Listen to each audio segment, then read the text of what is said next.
Senhor nosso Deus e Pai amado, muito obrigado, Senhor, pela oportunidade de poder te louvar, acalmando o nosso espírito para receber da tua palavra. Pedimos, ó Pai, a iluminação do teu Santo Espírito, para que todos possam compreender e colocar em prática em suas vidas para a glória do Senhor, Pai. Nós oramos em nome do teu Filho amado, nosso Senhor e Salvador Jesus Cristo. Amém. Bem, irmãos, hoje nós vamos dar início a estudar um novo livreto da escola dominical, e bem interessante para nós conhecermos um pouco mais os personagens ao redor da cruz, né? O sacrifício de Cristo aconteceu na cruz do Calvário e tem vários personagens ali ao redor daquele momento, né? Daquele episódio da cruz do Calvário. E esse livreto, ele é baseado num livro de Tom Hoston, que é justamente com esse tema, né? Personagens ao redor da cruz. Então eles pegaram e tiraram desse livro e fizeram esse livreto para estudar na escola dominical, certo? E só para os irmãos tomarem aí um gosto de saber sobre quem tanto nós vamos estudar, né? Primeira lição, né, sobre a cruz de Cristo, né, que é um tema central. A segunda lição vai falar sobre Judas, que é o discípulo que traiu Jesus. A terceira lição vai falar sobre Pedro, que é o discípulo que negou Jesus. A quarta lição vai falar sobre Pilatos, que é aquele que lavou as mãos. A quinta lição sobre a multidão, estava entusiasmada e inconstante. Lição 6, Simão de Cirene, que carregou o peso da cruz. Lição 7, falar sobre os soldados, lucrando com a dor do outro. A lição 8, 2 ladrões, o fim de cada um deles. A lição 9, sobre as mulheres fiéis que acompanharam Jesus até o fim. A lição 10, Maria, mãe de Jesus, uma espada atravessou a sua alma. Lição 11, o centurião romano, que é um veredito impressionante. Lição 12, José de Arimateia, assinou o atestado de óbito de Jesus. Lição 13, Nicodemos, o discípulo secreto. Lição 14, Maria Madalena, liberdade que produziu devoção. Lição 15, Cleopas e seu amigo, discussão e dúvida. E lição 16, Tomé, o discípulo que duvidou. Então são 16 lições, nós vamos estudar sobre os personagens ao redor da cruz. Eu escolhi esse livreto, que eu achei bem interessante o tema, para nós termos um conhecimento, né, sobre todos aqueles personagens que estavam ali ao redor da crucificação de Cristo, que é podemos dizer, o marco inicial da nossa salvação, que é a cruz, e depois vem a ressurreição, né, que é a confirmação, e é muito importante nós estudarmos sobre aqueles personagens para entendermos um pouco melhor sobre isso, né? Então, irmãos, vamos para a lição de número 1. A cruz de Cristo, um tema central. É baseado em Isaías, capítulo 53. Né? Há poucos dias nós estudamos já sobre esse livro também, esse capítulo, né? 53 de Isaías, falando sobre a crucificação de Cristo. E vamos para o nosso versículo-chave, que é Hebreus, capítulo 12, verso 2. Nós não vamos ler Isaías 53 agora, porque nós já lemos há poucos dias, quando eu preguei sobre esse capítulo, e nós vamos discorrer nos versículos de Isaías 53 no decorrer do estudo, certo? Então, por isso, não vamos ler ele agora, por questão de tempo também. Hebreus capítulo 12, verso 2 diz o seguinte: olhando firmemente para o autor e consumador da fé, Jesus, o qual, em troca da alegria que lhe estava proposta, suportou a cruz, não fazendo caso da ignomínia, ou seja, da vergonha, né, que ele passou, e está assentado à destra do trono de Deus. Então ele abriu mão, né, da sua glória lá nos céus, suportou todo aquele sofrimento da cruz e não fez caso da vergonha que passou, e está na glória. Ele ressuscitou ao terceiro dia e está assentado à direita de Deus no trono do Senhor lá. Nós falamos até um pouco ontem sobre a questão do serviço, né, a Deus, ao reino do Senhor, e vimos um pouco dessa questão da vergonha. Você observa que Às vezes nós temos vergonha de servir a Deus em alguma coisa porque achamos que é algo pequeno. E Cristo não fez caso disso, né? De passar vergonha por estar fazendo a vontade de Deus.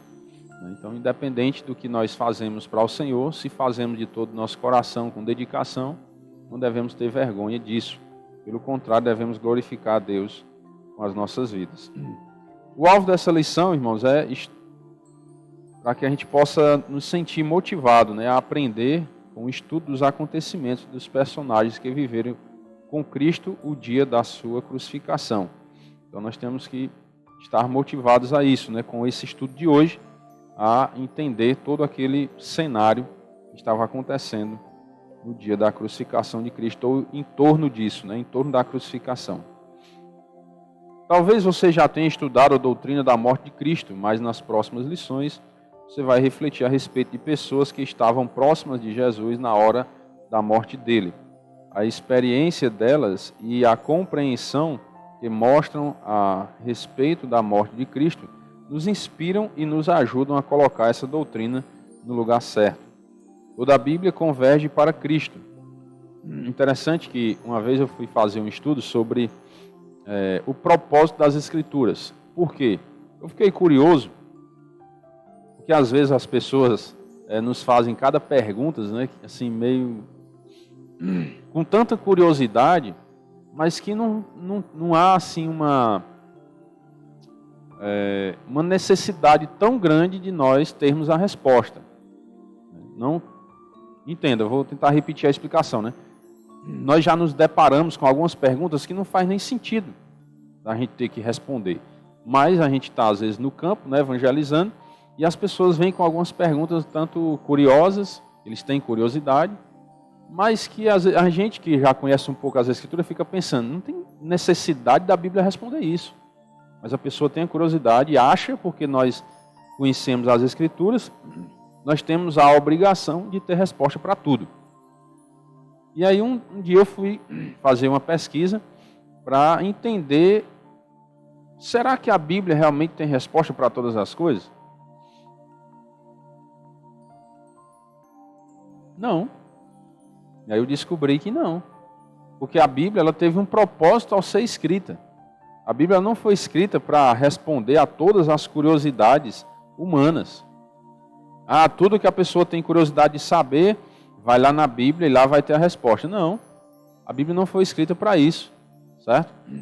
A Bíblia ela teve um propósito, ela teve um alvo. Quando ela foi escrita, ela teve um alvo. E aí eu fui pesquisar que alvo era esse. E esse alvo é Cristo. Ele é o centro das Escrituras, como nós vimos aqui o autor também falando sobre isso, né? Toda a Bíblia converge para Cristo. Então, quando você vai estudar toda a Escritura Sagrada, os 66 livros, você vai observar um pouco de Cristo em cada livro. Está apontando para Jesus.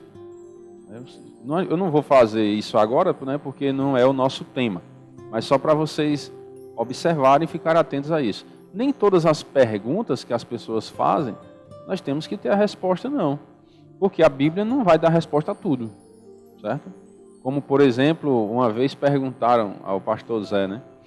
Era um rapaz que trabalhava comigo, chegou e perguntou a ele, pastor, a Bíblia diz que Caim casou com mulheres de outras tribos. E onde é que vê esse povo? Vocês sabem que era Caim, né? Adão e Eva e os filhos. Caim e Abel. Já eram os filhos de Adão e Eva, os primeiros seres humanos, né? E diz que Caim, que já era filho dos primeiros seres humanos que foram criados, casou com mulheres de outras tribos. E aí o cara ficou curioso, foi perguntar ao pastor Zé, né? Pastor, de onde eram essas tribos? Só era Adão e Eva? Aí o pastor Zé, com aquela paciência dele, né? Foi lá, Deuteronômio 29 e 29. E a receita. Quando alguém lhe fizer uma pergunta que você não sabe, ou que realmente você sabe que não está na Bíblia, a resposta a essa pergunta, Deuteronômio 29, 29 é a resposta. As coisas encobertas pertencem ao Senhor nosso Deus, porém as reveladas nos pertencem a nós e a nossos filhos, para sempre, para que cumpramos todas as palavras desta lei. Então, está escrito na Bíblia, né, de onde é essas tribos? Então, pertence a Deus, né? As coisas encobertas pertencem ao Senhor. Ele não quis revelar nas Escrituras, então não era para a gente ficar sabendo. Certo? Mas as que são reveladas, aí pertencem a nós. Quais são as coisas reveladas? As que estão escritas na Bíblia. Então essas nós temos que estudar. Nós temos que pesquisar, temos que aprender, que é para nós e nossos filhos. Não é para ficar só para nós, é para repassarmos para a nossa posteridade. Ensinar a outras pessoas, para sempre, né? Para que cumpramos todas as palavras desta lei. O que está escrito nas Escrituras, nós temos que procurar cumprir e obedecer a palavra de Deus. Mas o que não está escrito aí, não importa saber. Mas eu sei de onde era. Essas outras tribos. Mas não tem necessidade da gente saber. Mas eu sei. E eu vou dizer. Era filho de Adão e Eva, irmãos. Não teve outro povo criado. Só foi criado Adão e Eva. Então, que tribos eram essas? Outras tribos? Eram filhos de Adão e Eva também. Só que Adão e Eva viveram quantos anos? Um bocado, né? Quase 1000. Não sei se foi 930 que Adão viveu, não lembro agora exatamente, né? Mas foi muito tempo. Então dava tempo deles viver 50 anos, ter filhos, esses filhos se mudar para outro lugar e viver em outra tribo, formar outro povo e daqui a pouco Caim casar com mulheres de outras tribos. Caim com 200 anos casar com uma mulher que tinha 50, qual era o problema? Só tem essa resposta, não tem outra, tem? Pergunte.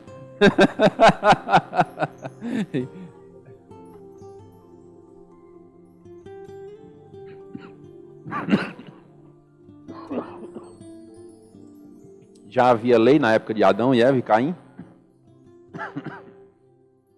Mas já a lei sobre incesto já havia sido dada nessa época? Sem lei, sem pecado, entendeu? Certo? Então é isso que é a lei, é a palavra de Deus no tempo, né? São as dispensações. Então naquela época da dispensação, quando não havia lei, era tudo válido, né? Como diz a história. Certo? Não era incesto, não havia sido dada a lei do incesto ainda. Certo? Mas é assim mesmo, não fique preocupado porque a gente não lembra de tudo, né? Eu lembro disso aí porque já fui questionado sobre isso, né? A questão da... Se algo que é pecado, mas se aconteceu antes da lei ser dada. Se foi antes de lei, sem lei, sem pecado. Se a lei não dissesse assim, proibido ultrapassar o sinal vermelho, eu passasse, era errado? Não, que não tem lei, né? Certo? Então só passa a ser errado, pecado, depois da lei. Tá bom? Então, o centro da Bíblia, né, é o Senhor Jesus Cristo. Não são apenas os evangelhos que tratam a respeito de nosso Senhor e da salvação. O autor de Hebreus nos convida a olhar para Jesus e seu sofrimento, a fim de que possamos perseverar na vida cristã. O sofrimento de Cristo, uma das coisas importantes para nós estudarmos sobre a cruz de Cristo, o sofrimento dele, é justamente esse, é a nossa base, né? A base da nossa fé. Nós observarmos, relembrarmos o que Cristo sofreu e isso nos motivar a viver para ele. Porque se ele sofreu tanto, abriu mão de tanta coisa, tanta glória por nós, por que nós não devemos abrir mão de algumas coisas por ele? Às vezes nós queremos viver uma vida cristã do nosso jeito, sem abrir mão de nada, sem nenhum sacrifício para Deus. Esse sacrifício que eu digo não é estar pagando promessa não, né? Ir lá para o Canindé, descalço, no meio do sol quente, andando a pé, não. Sacrifício de abrir mão dos nossos próprios interesses para dar valor aos interesses de Deus, né, aos planos do Senhor. E às vezes nós não queremos abrir mão de nada, né, sempre fazer o que nós queremos, o que está na nossa agenda e nada da agenda de Deus. E aí é onde nós às vezes nos frustramos muito e não entendemos as coisas também. Tem temos que observar mais a agenda do Senhor, né, que é a sua palavra. A cruz é o símbolo do sofrimento e do sacrifício de nosso Senhor Jesus, que nos possibilitou a salvação. Você vai estudar personagens que viveram a experiência ao redor da cruz, que viram em primeira mão o preço pago por nosso Salvador para nos resgatar do pecado, aplacando a ira do Pai, tomando o nosso lugar. Então, por que estudar, né? Qual a importância de estudar esses personagens bíblicos? Narrativas de personagens são uma parte importante de toda a Bíblia. Ela está repleta de relatos sobre pessoas que conviveram com o Senhor e a maneira que foram usadas por Ele, né? Por Deus, a fim de dar ao povo a mensagem de salvação. É no Novo Testamento que entendemos como isso é importante. O próprio Senhor Jesus Cristo usou histórias e personagens do Antigo Testamento para ilustrar o seu ensino. Então é muito importante você estudar personagens bíblicos. Você vai aprender o que eles viveram, você vai entender pontos positivos e negativos na vida de cada um deles. E aí os pontos positivos nós vamos guardar para nós no sentido de tentar imitar, né, o que é bom, e aquilo que é negativo a gente tomar como exemplo para não fazer. Certo? É por isso que nós estudamos às vezes a vida de pessoas. Às vezes a gente gosta de ler biografia, né? Tem gente que adora ler biografia, né? Ou seja, a história de vida de alguém, para tentar aprender algo de bom que aquela pessoa fez para fazer também. Na Bíblia também tem, né? A história de pessoas, né? Biografias, podemos dizer assim. Não com tantos detalhes como alguém que escreve a sua própria biografia, né? Mas tem histórias de pessoas que nós podemos aprender muito para a nossa vida cristã. Quando ensinou sobre confiar em Deus para suprir necessidades, Cristo ele citou Salomão. Em Mateus 6:29, eu, contudo, vos afirmo que nem Salomão em toda a sua glória se vestiu com qualquer deles. Então ele usou também esses exemplos, né, do Antigo Testamento, histórias do passado, para ilustrar assim o seu ensino. O Senhor Jesus Cristo fez isso. Então é importante estudarmos também a vida de pessoas da Bíblia. Ao confrontar a incredulidade dos fariseus, o Senhor Jesus Cristo fez com que seus ouvintes se lembrassem da história do profeta Jonas. Mateus 12:39. Ele, porém, respondeu: uma geração má e adúltera pede um sinal, mas nenhum sinal lhe será dado, senão o do profeta Jonas. Então ele vai também usar, aí, ou seja, ele usou exemplos do Antigo Testamento, né, vida de pessoas. Com os acertos e erros dos personagens, podemos ver na vida prática tanto o exemplo daqueles que obedeceram a Deus, como dos que desobedeceram a Ele, daqueles que se aproximaram de Deus e daqueles que se afastaram dele, daqueles que buscaram vida piedosa e santa e daqueles que se entregaram à carne e ao mundo mau. Em seguida, podemos analisar as consequências decorrentes das escolhas que fizeram. Assim, à luz das experiências deles, podemos enxergar as situações da nossa vida do ponto de vista de Deus e fazer escolhas mais acertadas. Esses estudos, irmãos, vai ter muita leitura, certo? Muita leitura. Então, tenha um pouco de paciência. Às vezes a gente não quer ler muito, né? Mas é necessário fazer essas leituras para que os irmãos entendam mais especificamente o intuito desse estudo, certo? Então a gente vai ler bastante e aí eu vou comentando algumas coisas conforme a necessidade. Então vocês observam que nesse relato que eu li agora, um pouco do que eu já falei. Nós vamos observar a vida dessas pessoas e aí vamos ver pontos positivos, pontos negativos. Vamos ver também as consequências. A pessoa tomou uma decisão certa. Então qual foi a consequência na vida dela, né? A pessoa tomou uma decisão errada. Qual a consequência na vida dela? Não vamos dizer que a consequência que aconteceu no passado vai ser a mesma consequência de hoje. Nós não sabemos como Deus vai tratar a nossa obediência ou a nossa desobediência. Mas é para ficarmos já alertas. Opa, se fulano de tal fez isso de errado e aconteceu assim com ele, pode acontecer algo parecido comigo, ou até pior. Não sei. Ananias e Safira. Lembra da história deles? O que foi que aconteceu com eles? Morreram. Por quê? Por causa de uma mentira. Ó. Já pensou? Contaram uma mentira. E morreram por causa disso. Então será que a gente vai confiar em estar mentindo? Vai que acontece a mesma coisa, né? Então ninguém pode confiar. Então é por isso a importância. Está vendo a importância de estudar a vida dos personagens da Bíblia? Porque você vê o que pode acontecer com as pessoas. De bom ou de mal. Né? Então você fica atento, observa o que pode fazer, o que não pode fazer. Se Deus já puniu de alguma forma um erro cometido por um personagem bíblico, então a gente já fica com o pé atrás. Opa, isso eu não posso fazer. Se eu fizer, eu posso colher esses mesmos frutos. Então tem que ter cuidado. O desafio para nós hoje é nos colocar no lugar dos personagens bíblicos e perguntar: o que eu faria no lugar dele? Como Deus gostaria que eu agisse em situação semelhante? O que posso aprender por meio dos erros e dos acertos dessa pessoa? Então, nós temos que, ao estudar a vida, né, desses personagens, nós vamos aprender isso, ficar atentos nesses pontos. O que é que eu posso aprender? De positivo, de negativo, o que é que eu posso aplicar na minha vida, o que eu não devo aplicar na minha vida, e por aí vai, né? Vai ser um aprendizado conforme nós estudamos a vida das pessoas. Eu costumo às vezes até brincar, né? Quando as pessoas criticam Adão. Diz, nós estamos nesse sofrimento hoje, a culpa é de Adão, que comeu do fruto proibido, né? Aí eu digo, rapaz, se nós estivéssemos lá, olhar, se nós não tivéssemos comido, era o pé de pau todinho, né? Adão comeu só o fruto. Certo? Porque às vezes é muito fácil para nós, irmãos, julgar alguém ou apontar o erro de alguém. E tentar, às vezes, camuflar ou esconder o nosso próprio erro.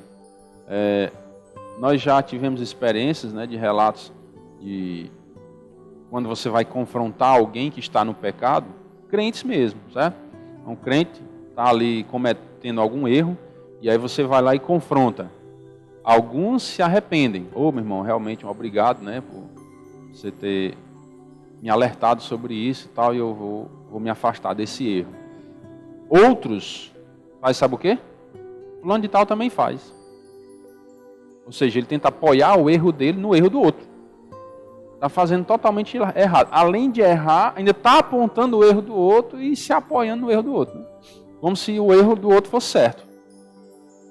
Mas na verdade, a gente tem que colocar a nossa vida à luz das Escrituras. Opa, Deus diz que isso é errado, então eu não posso fazer. Não é procurar alguém que faz, fulano tal também faz, então eu vou fazer, porque se eu for confrontado, eu vou, fulano também faz. E não é assim que nós devemos proceder. Né? Devemos proceder como no primeiro exemplo. Se estamos errados e algum irmão vem nos confrontar, irmão, muito obrigado por você apontar esse erro, né, que eu estou vivendo, e eu vou abandonar. Pedir a Deus, ore por mim, eu peço oração para que eu possa abandonar esse erro. É assim que nós devemos proceder. Porque se nas Escrituras está dizendo que é errado, o que eu vou fazer? E ainda procurar apoio em outra pessoa que está errado também. Então nós temos que ter essa consciência. É fácil? Não, irmãos, que o pecado às vezes nos cega, né? Mas nós temos que pedir a Deus para fazer a vontade dele e não a nossa.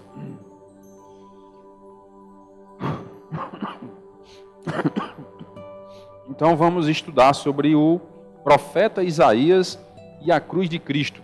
E agora vamos entrar em Isaías 53. Antes do 53, vamos para o 52, versículo 13. Desculpe. O profeta Isaías viveu 700 anos antes do nascimento de Jesus. Os personagens que estudaremos nas próximas lições assistiram pessoalmente ao sofrimento e à morte de Cristo na cruz.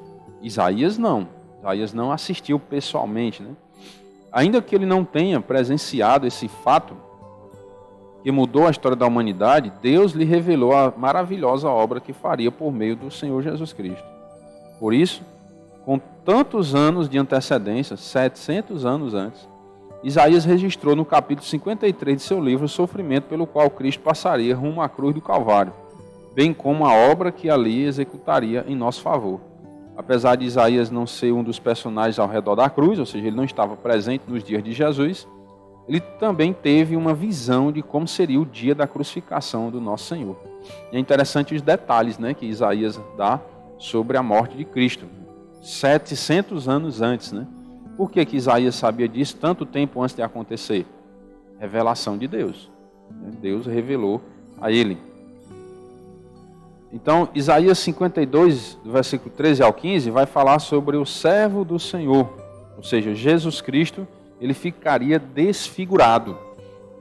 Diz o seguinte: eis que o meu servo procederá com prudência, será exaltado e elevado e será muito sublime. Como pasmaram muitos à vista dele, pois o seu aspecto estava muito desfigurado, mais do que o de outro qualquer, e a sua aparência mais do que a dos outros filhos dos homens. Assim causará admiração às nações, e os reis fecharão a sua boca por causa dele. Porque aquilo que não lhes foi anunciado, verão, e aquilo que não ouviram, entenderão. Então o Senhor Jesus, ele ficou desfigurado, né, diante da crueldade e a violência com que usaram contra ele, né, na crucificação. Então os soldados romanos eram famosos, né, pela crueldade e a violência. Os castigos e açoites que Cristo recebeu de seus algozes rasgaram profundamente a sua pele e seus músculos. A dor, a exaustão e a carne rasgada e triturada, açoite após açoite, provavelmente deixaram-no desfigurado. Você imagine, né, aquelas chicotadas que Jesus recebia, com pregos nas pontas dos chicotes, né, quando batia na sua carne, penetravam a carne de Jesus e quando eles arrastavam, arrancavam parte da pele de Cristo, da carne, dos músculos dele, né? Você observa tanta crueldade que tiveram contra Cristo, né? E um ser inocente, não cometeu nenhum pecado, e a maldade do ser humano chega a tal ponto, né?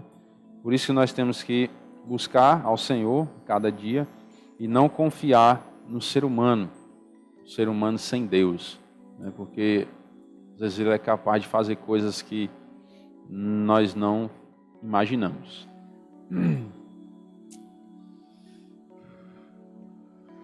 Do versículo 1 ao 3 fala que ele seria desprezado e rejeitado. Isaías 53, do 1 ao 3. Quem creu em nossa pregação e a quem foi revelado o braço do Senhor, porque foi subindo como renovo perante ele, como raiz de uma terra seca. Não tinha aparência nem formosura. Olhámo-lo, mas nenhuma beleza havia que nos agradasse. Era desprezado e o mais rejeitado entre os homens, homem de dores e que sabe o que é padecer. E como um de quem os homens escondem o rosto, era desprezado e dele não fizemos caso. Ou seja, ninguém foi ali para arrancar Cristo, né, da mão desses homens. Ninguém teve coragem de chegar lá e, não, peraí, não vai crucificar Jesus não. Porque ele não cometeu crime algum e só por cima do nosso cadáver. Ninguém teve coragem de fazer isso, né? Não fizemos caso. O próprio povo dele não fez caso nesse sentido, de deixar ele ser entregue à morte. Ninguém lutou o contrário, né? Pelo contrário, pela vida dele. Ele morreu por nós dessa forma, né? Desfigurado, né? Desprezado, rejeitado. Apesar de os judeus aguardarem ansiosamente o Messias, que era o prometido de Deus, para a salvação do seu povo, nunca imaginaram que Deus escolheria um homem de origem humilde e aparência simples. Os judeus mais instruídos, como os fariseus, esperavam uma figura grandiosa e arrebatadora. Não puderam crer que o filho de um carpinteiro galileu era o Messias, porque a expectativa deles era outra. Por isso desprezaram, rejeitaram e perseguiram a Jesus até a morte. Por isso, irmãos, que nós temos que ficar atentos ao que a Bíblia diz, não ao que o mundo diz, não o que o mundo acha, o que o mundo acredita, mas no que a Bíblia diz. Os judeus estavam esperando o Filho de Deus, estavam esperando esse Messias, o prometido de Deus que viria salvar o povo. Só que eles queriam enxergar esse Messias com os olhos deles. Não acreditar, não pode. Como é que pode o Filho de Deus, o Messias, o nosso resgatador, ser filho de um carpinteiro? Eles deixaram de olhar à luz das Escrituras e olharam dos seus próprios olhos. Humanos, pecadores. Por isso que nós temos que enxergar a vida à luz das Escrituras. Não com os nossos próprios olhos, humanos e pecadores. Porque senão, já aconteceu isso uma vez. O próprio Filho de Deus foi rejeitado. Quando se olha com os próprios olhos humanos. Então temos que ter cuidado para não olhar a vida com os nossos próprios olhos. Porque senão nós podemos até rejeitar a Cristo. Nós podemos negar o Senhor Jesus. Com a nossa própria vida, com o que nós fazemos. Ou deixamos de fazer. Então temos que olhar a vida à luz da palavra de Deus. No versículo 4 ao 6 vai mostrar que o servo do Senhor sofreria castigos e dores intensas por causa do nosso pecado. Certamente ele tomou sobre si as nossas enfermidades e as nossas dores levou sobre si. E nós o reputávamos por aflito, ferido de Deus e oprimido. Mas ele foi traspassado pelas nossas transgressões e moído pelas nossas iniquidades. O castigo que nos traz a paz estava sobre ele, e pelas suas pisaduras fomos sarados. Todos nós andávamos desgarrados como ovelhas, cada um se desviava pelo caminho, mas o Senhor fez cair sobre ele a iniquidade de nós todos. Até às vezes quando perguntam, quem matou Jesus? Nós. Foram os nossos pecados que mataram Cristo. Se nós não fôssemos pecadores, Cristo não precisaria ter morrido. E aí até nisso, às vezes a gente quer culpar os outros. Não, foi os judeus, a culpa foi deles. A culpa foi nossa. Nós somos pecadores e alguém precisava morrer pelos nossos pecados, para nos dar a redenção, a salvação. Porque por nós mesmos Deus sabia que não era possível. Quando perguntam a Jesus, né, quem pode ser salvo? O que é que ele respondeu? Isto é impossível aos homens. O que quer dizer impossível? A própria palavra já está dizendo, né? Que não é possível, irmãos. Não é possível o ser humano ser salvo. É impossível ao ser humano. Mas para Deus, tudo é possível. Inclusive a salvação, né? Porque o tema lá é esse, né? Geralmente a gente usa esse versículo para dizer que Deus vai nos abençoar e tal. Não, porque para Deus tudo é possível. O tema lá é salvação. Se eu for analisar dentro do contexto, é salvação. Porque os discípulos perguntaram, quem pode ser salvo? É impossível aos homens, mas para Deus tudo é possível. Ou seja, Deus é quem pode salvar o ser humano. Do versículo 7 ao 9, apesar de ser maltratado e humilhado, não diria uma só palavra. Quem é que aguenta sofrer calado, hein? Sofrer tanto como Jesus sofreu? Só ele mesmo, né? Ele foi oprimido e humilhado, mas não abriu a boca. Como cordeiro foi levado ao matadouro, e como ovelha muda perante os seus tosqueadores, ele não abriu a boca. O juízo opressor foi arrebatado, e de sua linhagem quem dela cogitou? Porquanto foi cortado da terra dos viventes. Por causa da transgressão do meu povo, foi ele ferido. Designaram-lhe a sepultura com os perversos, mas com o rico esteve na sua morte, posto que nunca fez injustiça, nem dolo algum se achou em sua boca. Por todo o seu julgamento, cheio de acusações falsas e injustas, durante todos os seus açoites, pela via dolorosa rumo ao Calvário, onde foi cuspido e escarnecido, em nenhum desses momentos nosso Senhor reclamou, questionou ou esbravejou. Suportou tudo calado. Tudo por nós, né, para nos conceder a salvação. Do versículo 10 ao 12, seu sacrifício seria voluntário, morreria como criminoso e intercederia pelos pecadores. Todavia ao Senhor agradou moê-lo, fazendo-o enfermar. Quando der ele a sua alma como oferta pelo pecado, verá a sua posteridade prolongará os seus dias, e a vontade do Senhor prosperará nas suas mãos. Ele verá o fruto do penoso trabalho de sua alma e ficará satisfeito. O meu servo, o justo, com seu conhecimento justificará muitos, porque as iniquidades deles levará sobre si. Por isso eu lhe darei muitos como a sua parte, e com os poderosos repartirá ele o despojo. Porquanto derramou a sua alma na morte, foi contado com os transgressores. Contudo levou sobre si o pecado de muitos, e pelos transgressores intercedeu. Ele ofereceu a sua vida como sacrifício para tirar pecados. Ele deu a sua própria vida. Ele levou a culpa dos pecados de muitos. Cristo foi até a cruz voluntariamente, por amor a nós.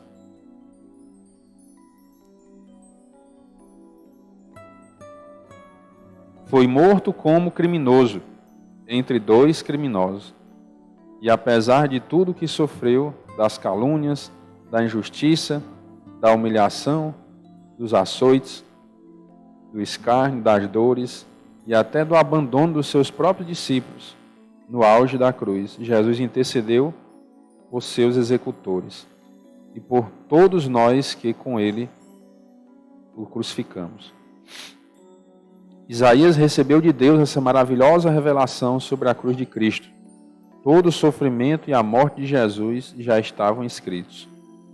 E a expectativa do Messias que salvaria a todos foi consumada 700 anos depois, quando o plano de Deus se concretizou na cruz, exatamente como revelado ao profeta Isaías. E sua vontade ali prosperou para louvor de sua glória. Então a vontade de Deus foi cumprida no sentido das profecias, né? Porque Deus sabia que era impossível ao ser humano ele ser salvo, precisava enviar um ser puro e sem pecado para morrer pela humanidade. E era a vontade de Deus isso por quê? Porque era a vontade de Deus que o ser humano fosse salvo. Por isso a vontade dele foi cumprida nesse episódio, né, da crucificação de Cristo. Porque a salvação para o ser humano se tornou possível a partir dessa obra redentora de Cristo. E o desafio para nós hoje, no que se trata de Cristo, quase todo mundo tem uma opinião ou uma atitude. Há quem o ignore, há quem o aceite, quem o rejeite, quem o ame, quem o despreze. Qual tem sido a sua opinião e a sua atitude para com Cristo? Jesus não é exatamente o que você espera dele? Ajuste suas expectativas em vez de rejeitá-lo. Às vezes nós entendemos errado a respeito de Cristo e rejeitamos ele. Não rejeite, né? Ajuste a sua expectativa a respeito dele. Porque ele é um ser que veio a esse mundo voluntariamente, podemos dizer assim, né? Porque ele era o próprio Deus, então o Deus se fez carne e veio a esse mundo para nos resgatar das trevas, da perdição. E na verdade, quem o rejeita é quem não está entendendo o propósito da vida. É quem está perdido nesse mundo. Está perdido. Porque qual o propósito da vida se não for seguir a Deus? Morrer e ir para a escuridão? Morrer e achar que tudo vai acabar? Não, depois da morte, acabou-se. Será? No que é melhor crer, né? Crer que depois da morte existe um lugar maravilhoso em que você vai viver eternamente feliz para todo sempre? Ou crer que não vai existir nada? Não, morreu, pronto. Não tem mais nada não, a gente tem que aproveitar a vida aqui mesmo, porque depois da morte não tem mais nada não. Eu prefiro crer que existe um céu, que depois da morte existe a verdadeira vida, onde nós vamos viver eternamente do lado de Deus.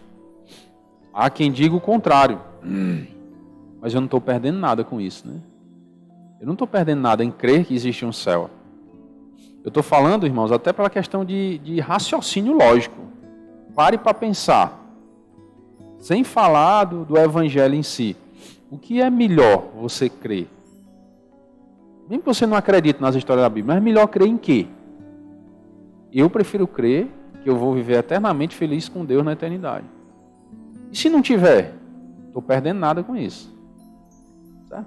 Eu vou perder se eu não acreditar que existe um céu e ele realmente existir. Aí eu vou perder muito. Porque quando eu morrer que me deparar com a eternidade, e tem vida mesmo depois da morte. Não é como eu pensava que morreu, acabou. E agora? Agora está sem jeito. Então é melhor você se preparar para o céu. Se preparar para as trevas? Você se preparar para o nada? Eu vou até usar uma palavra aqui, mas não estou chamando ninguém de burro, né? Mas não é inteligente. Estou chamando ninguém de burro, não. Mas se você for parar para raciocinar, não é inteligente, irmãos. Você se preparar para o nada, se preparar para o vazio, não faz sentido, não. É melhor você... Opa, peraí. Então, se tem gente falando que existe um céu, eu vou me preparar para esse céu. Eu vou me preparar para morar lá. Se não tiver, tudo bem. Mas se tiver, é bênção. Então é mais inteligente você parar para pensar, eu vou me preparar para o céu. Me preparar para o nada. Morreu, acabou. Né? Então vamos nos preparar realmente para a eternidade. Se você já creu em Cristo, então você já está pronto, né? Para ir para a eternidade. Mas não pare por aí. Né? Viva para Cristo. Viva uma vida dedicada a Deus, de santificação, para que você possa chegar lá ainda mais preparado, né? No sentido das recompensas, dos galardões que você vai receber lá também. Amém? Vamos orar. Senhor nosso Deus e Pai querido, muito obrigado, Senhor, pela Tua misericórdia em nossas vidas, por Tua graça que é infinita, ó Pai. Te agradecemos pela Tua palavra que nos mostra o caminho da salvação e nos dá um alerta, abre os nossos olhos para pensarmos, refletirmos sobre a eternidade e nos prepararmos para ela. Crendo no Senhor Jesus Cristo, que é a preparação primordial, e também vivendo uma vida de santidade, que é uma outra preparação para a Tua glória. Nós pedimos, Senhor Deus, sabedoria cada dia para fazer a Tua vontade, para olhar a vida à luz da Tua palavra, e não com os nossos olhos humanos. Nós oramos agradecidos em nome do Teu Filho amado, nosso Senhor e Salvador Jesus Cristo. Amém. Bom dia a todos, irmãos, e até a noite, se Deus quiser.